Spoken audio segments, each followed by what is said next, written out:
अस्सलामुअलैकुम। ये lab task 1 है।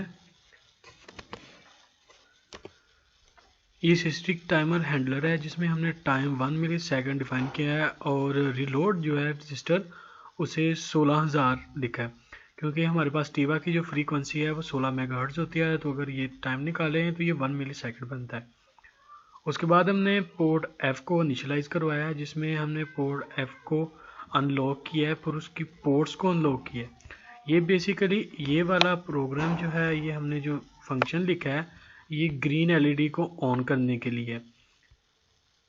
दूसरा, हमने यहाँ पर सिस्टिक टाइमर को इनिशियलाइज करवाया, जिसमें हमने जो इसकी क्लॉक रजिस्टर जो अनेबल थी उसे पहले डिसेबल किया है। उसके बाद हमने रिलोड रजिस्टर जो है सिस्टिक टाइमर की उसकी वैल्यूज़ यहाँ पे डिफाइन की है और यहाँ पर उसकी वैल्यू ऐड की है। वैल्यू ये है कि जो हमने ऊपर 16,000 लिखी है वो यहाँ पर हमने फंक्शन में ऐड कर दी।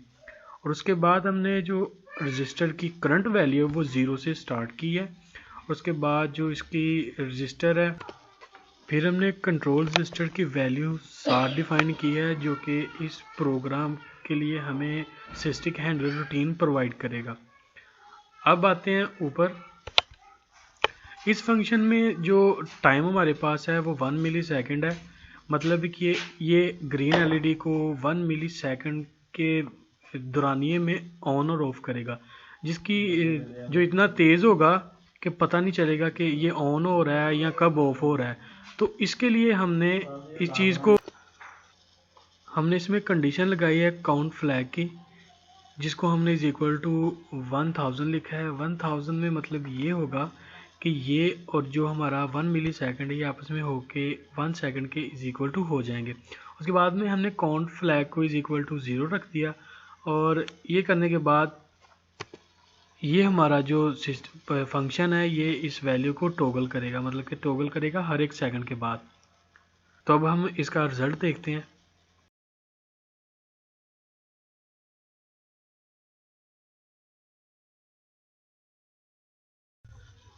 ये हमारा लैब टास्क 3 है। लैब टास्क 3 लैब टास्क 1 की तरह ही है। इसमें सेम हमने हेडर फाइल्स लिखी हैं, उसके बाद हमने क्लॉक को इनेबल करवाया है, उसके बाद रिलोड की वैल्यू वही सेम सेट की है। उसके बाद हमने अपने यूआर्ट को इनिशियलाइज करवाया है, उसके बाद सिस्टिक टाइमर को इनिशियलाइज करवाया है। सबसे पहले हम अपने सिस्टिक टाइमर को जो इनिशियलाइजेशन है उसको डिफाइन करते हैं। सिस्टिक टाइमर में ठीक हमने पहले की तरह जो इसकी सिस्टम की अनेबल कंट्रोल जो रजिस्टर है उसको हमने डिसेबल किया है। उसके बाद रिलोड की वैल्यू सेट की है, जो इसकी वैल्यू हम ऊपर हमने 16,000 डिफाइन किया है उसको ऐड किया, और उसके बाद इसकी आर की वैल्यू को हमने 0 से स्टार्ट किया है, बल्कि करंट वैल्यू इसकी 0 की है। उसके बाद कंट्रोल रजिस्टर को हमने 7 डिफाइन कर दिया। उसके बाद आ जाते हैं हम अपने यूआर्ट इनिशियलाइजेशन पर। यहाँ पर हमने यूआर्ट 0 लिया है। यूआर्ट 0 में PA0 और PA1 होता है। जो PA0 होता है वो रिसीविंग मॉड्यूल होता है और जो PA1 होता है वो ट्रांसमिट मॉड्यूल होता है। तो यहाँ पर हमने अपनी क्लॉक को लिखा हुआ है। जो हमारा क्लॉक है 0x01, ये यहाँ पर हमने अपने क्लॉक को सेट किया है। क्लॉक वगैरह को इनिशलाइज करवाने के बाद इसका आई बाउड रेट और फ्रिक्शनल बाउड रेट हमने फाइंड किया। ये हम फार्मूले की मदद से फाइंड करते हैं, जिसमें हमने 90-100 को अपने फार्मूले में वगैरह में पुट करो, जो हमारी बिट्स वगैरह होती हैं उनके साथ मल्टीप्लाई डिवाइड करवा के हमारा बाउड रेट निकल आता है। और जो आंसर होता है उसको अगर हम अपने क्लॉक के साथ मल्टीप्लाई करवाएं तो ये हमारा फ्रिक्शनल बाउड रेट निकल आता है। उसके बाद नीचे हमने उसी वैल्यूज़ को जो हमारी यूआर PA0 और PA1 पर आई है उसको हमने हेक्सा में लिख लिया है। ये हम डिफ़ॉल्ट एज इट इज़ लिखते हैं। उसके बाद हम आ जाते हैं यहाँ पर, चूँकि हमारे पास जो यूआर 0 पर PA0 और PA1 है उसमें हमारे पास जो PA0 और PA1 यूज़ हो रही है, जिसकी वजह से हमने यहाँ पर 1-1 लिख दिया है, क्योंकि ये 8 बिट है तो यहाँ पर इसलिए हमने यहाँ पर 1-1 लिख दिया है। उसके बाद यहाँ पर डी अनेबल रजिस्टर है, जो अगर हम PA0 और PA1 की जगह इनको अगर प्लस करें तो हमारे पास 3 आता है। उसके बाद हमने इसकी पोर्ट ए को इनिशियलाइज करवा कर वहाँ पर हमने करैक्टर स्टोर करवाए हैं। अब अगर हम सिस्टिक हैंडलर में आए, काउंट फ्लैग में हमने इंक्रीमेंट किया है। इंक्रीमेंट करने के बाद हमने नीचे कंडीशन लगा दी है कि जब हमारा count flag is equal to 1000 होगा तो हमारा क्या होना चाहिए, काउंट फ्लैग जो है इज इक्वल टू 0 होना चाहिए।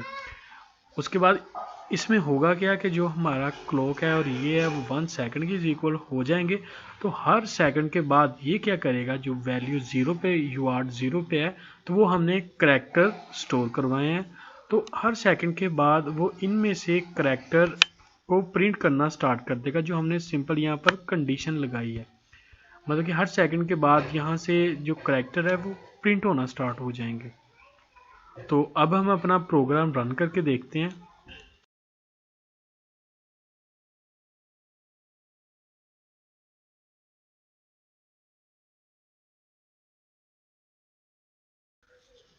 ये MPS टास्क 2 और 4 है। इसमें हमने सिंपली हेडर फाइल लिखी है और डिफरेंट फंक्शन जो वो इनिशियलाइज़ करवाए, जिसमें हमने सिस्टिक टाइमर इनिशियलाइज़ करवाया है, पोर्ट F इनिशियलाइज़ करवाई है, जो हमने यूआर्ट को एक करैक्टर साइन करना है हमने वो इनिशियलाइज़ करवाया है, यूआर्ट 0 को अनेबल करवाया है। इस तरह करके हमने काफ़ी फंक्शन इनिशियलाइज़ करवाए हैं ताकि हम फंक्शन को प्रिंट कर सकें और उसका एग्जीक्यूट टाइम जो है वो फाइंड कर सकें। ये टास्क जो है बेसिकली टास्क 1 के साथ लिंक कर रहा है। तो वॉइड सिस्टिक इनिशियलाइजेशन में हमने क्या किया है, हमने जो इसकी सिस्टिक टाइमर की अनेबल कंट्रोल उसको हमने 1 मिली सेकेंड असाइन किया है। उसके बाद जो इसकी रिलोड रजिस्टर है उसको हमने 16000 इनिशियलाइज करवा के उसको -1 के साथ इनिशियलाइज करवा दिया। उसकी करंट रजिस्टर को हमने 0 साइन किया है और उसकी जो कंट्रोल रजिस्टर है उसे हमने 7 असाइन किया है, 0x07 या 0x7 इस तरह करके हमने इसे असाइन किया है। हमने ऊपर मिली सेकंड को 0 साइन किया था स्टार्टिंग वैल्यू, और टाइम लैप्स्ड को भी 0 साइन किया था। तो यहाँ हमने सिस्टिक टाइमर हैंडलर में इसमें इंक्रीमेंट करवाया और यहाँ पर एक लिमिट लगा दी है, एक कंडीशन लगा दिया, क्योंकि ये मिली सेकंड एक बहुत छोटा यूनिट है जिससे हम जज नहीं कर सकते कि ये क्या हो रहा है।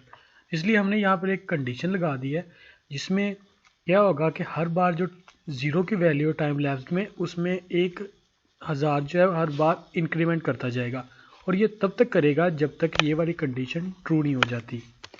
और उसके बाद ये प्रिंट टाइम मतलब कि जो टाइम आएगा उसको ये प्रिंट कर देगा।